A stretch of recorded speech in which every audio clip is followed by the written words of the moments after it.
Bonjour à tous, je souhaitais réaliser une dernière vidéo relative aux événements du 17 novembre qui approchent. Cela toujours en réaction aux commentaires des deux précédentes vidéos que j'avais enregistrées sur la question. Alors pour rappel, je soutiens totalement le mouvement, je suis d'accord et enfin voilà, je veux dire, la colère va de soi.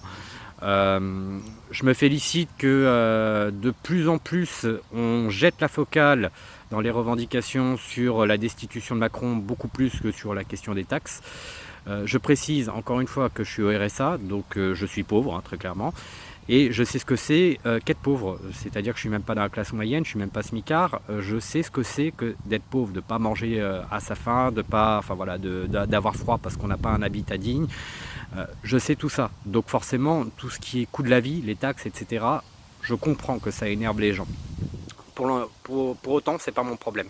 C'est franchement pas mon problème dans le sens où un président, un chef d'État, un gouvernement a le droit de faire une politique d'austérité s'il a été élu pour ça.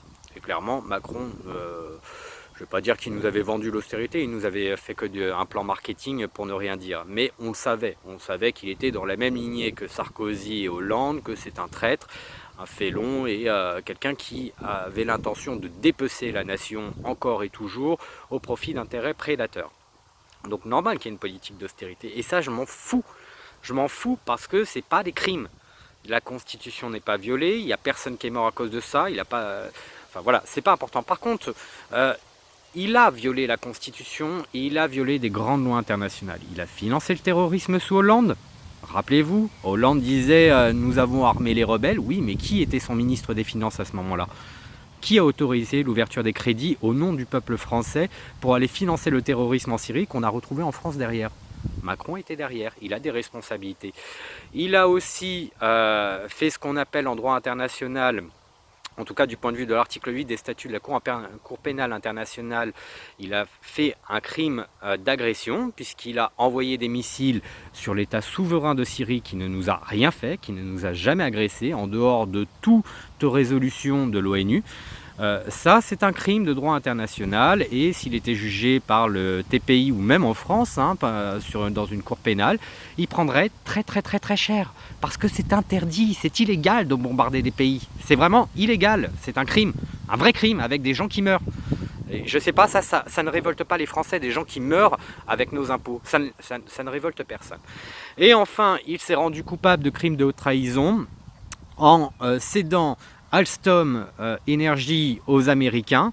Je précise qu'Alstom Energy fabrique les turbines de nos sous-marins nucléaires lanceurs d'engins. Les sous-marins sont censés être discrets. Ce sont des technologies qui ne peuvent être, dont les brevets, les technologies ne peuvent être cédées à des intérêts étrangers. Les États-Unis, c'est pas nos copains. Ils seront pas nos copains à vie d'ailleurs par traité. Peut-être qu'un jour on sera leur ennemi. Donc s'aplatir devant leurs intérêts, leur céder nos intérêts industriels les plus sensibles, c'est de la haute trahison. En droit pénal, vous cherchez, c'est les articles 411.2 à 405 du Code pénal. Voilà. Donc sur ces points-là, je me satisfais que les gens jettent la focale sur Macron, même si c'est pas pour dénoncer des crimes, mais uniquement sa politique d'austérité, en fait qui est la politique de Bruxelles, rien d'autre, hein. Il ne fait qu'appliquer ce qui lui est commandé par d'autres. Mais je regrette encore qu'on ne soit pas encore sur des vrais crimes, hein, qu'on ne parle pas de ça. Autre point, je suis de ceux qui disent ça sert à rien de gaspiller du pétrole dans nos bagnoles, à les bloquer en ordre dispersé, tout et n'importe quoi. Il faut bloquer les grands médias. Quand on manifeste, en fait, c'est une forme d'expression publique. Quand les gens manifestent, quoi qu'ils fassent, hein, peu importe l'événement que vous faites, que ce soit un blocage en bagnole, un cortège pardon, ou un rassemblement dans une ville, c'est une façon de s'exprimer, de se faire entendre en disant il y en a marre, on est nombreux, là on ne pourra pas nous ignorer. Sauf qu'en fait les médias nous ignorent ou nous insultent en disant que c'est encore une vague populiste avec l'extrême droite qui est pas loin derrière. Et des médias qui ont soutenu Macron, qui l'ont sponsorisé, qui lui ont laissé des heures et des heures et des heures de temps d'antenne pour qu'il soit élu. Voilà, ces médias sont des médias collabos. Radio Paris ment, on a déjà connu ça.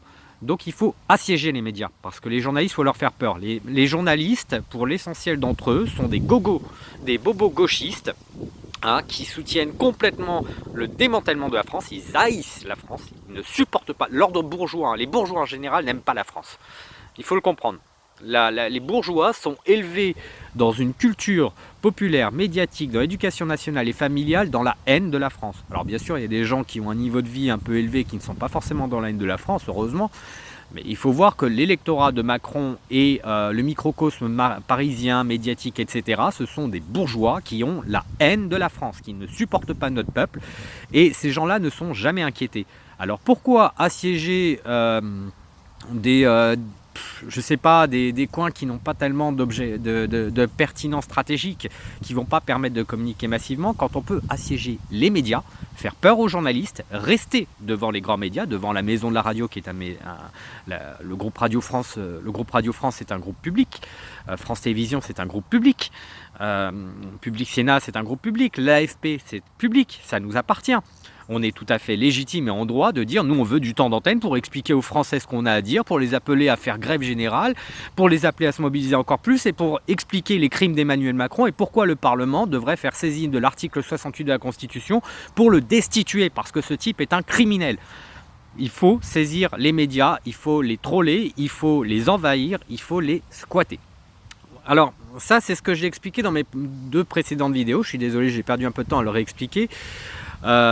Maintenant je voudrais juste expliquer, réagir en fait à des commentaires qui me disaient imaginons ça marche, on fait ce que tu fais et ça marche, qu'est-ce qui se passe, quelle est la transition politique?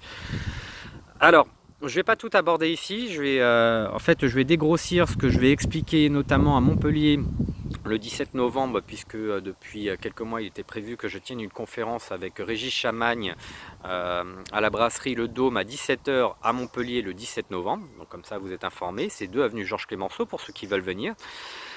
En gros, l'article 7 de la Constitution précise que en cas de vacance de la présidence de la République, le président du Sénat reprend la main.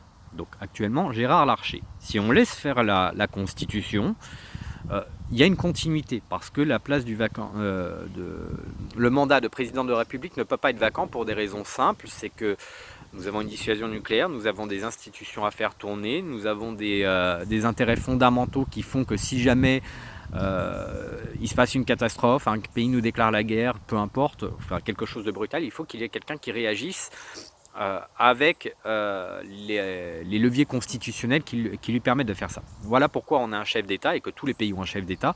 C'est parce qu'il faut toujours pouvoir réveiller quelqu'un qui aura la légitimité, sinon la légalité, pour prendre une décision rapidement au nom de tous. Voilà à quoi sert un chef d'État. Donc pour ceux qui disent les chefs d'État sert à rien, non, on en a besoin, on a besoin de représentation, ce qui n'empêche pas de faire une réelle démocratie, et ce qui n'empêche pas non plus de pouvoir faire en sorte que dans une future constitution, on se dise que nos représentants politiques, ceux que l'on met en place, sont aussi révocables par référendum d'initiative populaire. Si on a le contrôle, c'est plus tellement un problème d'avoir une représentation.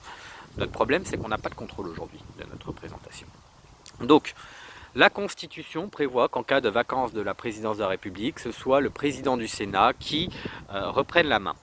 Nous, ce qu'il faut réussir à faire, c'est lui imposer un gouvernement. Pour imposer un gouvernement, quand les gens ne se connaissent pas, se mobilisent de partout en France, ont des opinions politiques très différentes et parfois ont même, pour beaucoup d'entre nous, il y a beaucoup de gens qui n'ont pas une véritable éducation politique, qui n'ont pas tellement de références et qui ne savent pas trop quoi proposer, quoi faire, quelle vision générale donner. Et voilà. Donc, il nous faut un gouvernement provisoire qui soit plébiscité, je ne vais pas dire par le peuple, mais au moins par les insurgés. Alors, organiser un scrutin, c'est pas difficile, que ce soit physiquement, il suffit d'ouvrir des salles dédiées à cette occasion, ça peut être des salles municipales comme ça peut être des salles privées, avoir du matériel de scrutin, se conformer en gros à ce que dit le code électoral pour organiser un scrutin dans les règles de l'art, un référendum en fait, c'est ni plus ni moins qu'un référendum, mais dans les règles de l'art, et pour destituer Emmanuel Macron, mais aussi pour proposer un gouvernement de transition. Comment on organise un gouvernement de transition si ce n'est par un plébiscite? Avec Internet, on peut le faire. Il suffit simplement, je vais vous donner un exemple, parce que je trouve que c'est plus facile d'expliquer ça par un exemple. À l'économie, je vais faire confiance à un type qui s'appelle par exemple Jacques Sapir. Peut-être que certains d'entre vous le connaissez, d'autres ne le connaissent pas. En tout cas, lui, c'est quelqu'un qui est un brillant économiste, un vrai, qui nous explique qu'il est urgent de sortir de l'euro, et je suis d'accord avec lui, c'est vrai. Pour ceux qui ne comprennent rien à la monnaie, laissez tomber, je ne vais pas vous expliquer ici les cours de la monnaie, à quoi ça sert, ou pourquoi il faut avoir le contrôle de la monnaie. Simplement, je peux vous dire que si on est malheureux en France et si on est pauvre, c'est parce qu'on est en dehors du franc. Il faut restaurer le franc, c'est une urgence vitale pour le peuple français, une urgence économique, voilà. Donc il y a plein d'autres économistes que je connais, mais lui, je le propose. Il n'est pas au courant que je le propose. Il ne sait pas que je suis en train de dire ce type-là devrait être notre ministre de l'économie. Vous voyez déjà la petite différence que ça donne. C'est pas quelqu'un qui est candidat, c'est quelqu'un qui a été proposé par des citoyens. Et il y a d'autres citoyens qui vont parler de lui, qui vont dire ouais, il serait vraiment bon à l'économie, je veux de lui. Et il y en a d'autres qui vont dire non, c'est pas lui le meilleur, il y en a encore un meilleur qui pourrait faire ça. Je vous le propose, et voilà. Et ensuite, par rapport à toutes ces personnalités qui sont proposées pour différents ministères, on vote. Donc ça permet de faire un classement. Jacques Sapir a été préféré à Tartampion, qui a été préféré à Tartampion, etc. Ça s'appelle un scrutin Condorcet, un ordre de préférence. Et à partir de là, on est capable de se créer petit à petit un gouvernement provisoire. Et c'est très pratique et essentiel parce qu'en fait, il y a certains ministères, ou du moins certaines formes de représentation politique pour des insurgés qui sont essentielles. Il faut pouvoir interagir avec les médias, il faut donc des représentants qui puissent parler avec les médias en fonction des sujets. Il faut pouvoir parler avec les ambassades étrangères, donc il nous faut quelqu'un qui incarne les questions des affaires étrangères, qui pourrait être éventuellement le chef de la diplomatie future de la France. Il nous faut quelqu'un qui puisse parler à l'armée pour demander son soutien, pour dire voilà, qui puisse parler aux policiers aussi, qui puisse dire on a besoin du régalien dans cette épreuve, il faut chasser Macron. Et il nous faut donc penser à quelqu'un pour ça. Il nous faut quelqu'un qui puisse parler à la justice, qui dire il y a eu des crimes qui ont été commis par des oligarques qui n'ont jamais été jugés, il est temps de procéder à l'épuration en bonne et due forme avec le droit. La justice existe, nous allons les faire juger. Il faut quelqu'un qui puisse parler avec eux. Donc être représenté, c'est juste une facilité, que ce soit sur le plan médiatique, que ce soit sur le plan international, que ce soit sur le plan gouvernemental. C'est une nécessité que d'être représenté. La légitimité de la représentation découle de beaucoup de choses, mais en période révolutionnaire, où on n'a pas vraiment le temps de se caler sur un système constitutionnel qu'on aura prouvé, et qui soit légitime, etc., on peut s'organiser un plébiscite. C'est la seule façon de contrôler la révolution, parce que si on n'a pas de représentation, si on n'a personne qui parle en notre nom, ou alors beaucoup de gens très différents et qui vont dire tout et n'importe quoi, ou le contraire, voire carrément des oligarques qui vont essayer de raccrocher les wagons en disant si on a toujours été attentif au peuple, on comprend, on va faire, ça va être des demi-mesures. Il va se passer, enfin, on va se faire baiser. Et on s'est déjà fait baiser dans d'autres révolutions.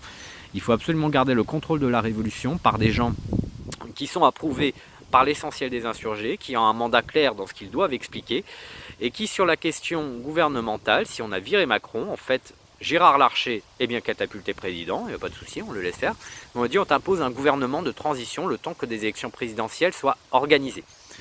Donc c'est ça le but du jeu, organiser un plébiscite pour dire à Gérard Larcher, on n'a pas de leader, c'est toi notre grand leader, notre grand gourou, c'est toi le président, c'est la Constitution qui le dit, on est d'accord avec ça. Mais nous par contre on va t'imposer notre gouvernement parce que la Constitution ne dit rien à propos du gouvernement. Donc tu n'es pas en capacité de dire oui ou non, on vient de réussir une révolution, on vient de réussir à virer Macron. Et toi tes fesses, elles sont pas au chaud là, elles sont pas bien, tu risques d'être viré si tu nous fais chier. Donc tu vas accepter le gouvernement qu'on t'impose. C'est ça une révolution. Et ça se fait avec l'appui, encore une fois, de l'armée. Il n'y a pas une seule révolution, vous cherchez dans l'histoire, une seule révolution qui aboutit sans le soutien du régalien, c'est-à-dire de l'armée, de la police, par extension de la justice et de la diplomatie, qui ont permis à ce qu'un chef d'État soit évincé. Parce qu'une révolution, c'est toujours un chef d'État qui est évincé. Voilà ce que je voulais expliquer. Il est bien possible de faire une transition politique. Je vous encourage, pour comprendre le système du plébiscite et voir à quoi ça ressemblerait sur Internet, à taper réinformons-nous.fr en un seul mot, réinformons-nous.fr. Vous allez tomber sur un site internet où on a en gros permis à travers ce site que chacun puisse proposer des noms, des entités, des médias alternatifs, des choses comme ça qui sont intéressants pour s'informer sur des tas de thématiques. Donc tout le monde peut proposer des occurrences, mais aussi tout le monde peut voter pour ces occurrences pour donner son avis en disant ah, j'adore, j'aime pas du tout, ou bof, moyen. Et ça justement, il y a 4 façons de voter, hein, j'adore, j'aime vraiment ou je déteste beaucoup, avec les intermédiaires, et ça permet justement de faire un scrutin Condorcet. On a créé le système du point de vue internet. On peut l'étendre, on peut adapter le site pour ce processus-là. Encore faut-il le connaître. Voilà, c'était un petit peu tout ce que je souhaitais expliquer. Je ne vais pas être plus long. Si vous avez des questions, comme d'habitude, je répondrai dans les commentaires et éventuellement je ferai une vidéo.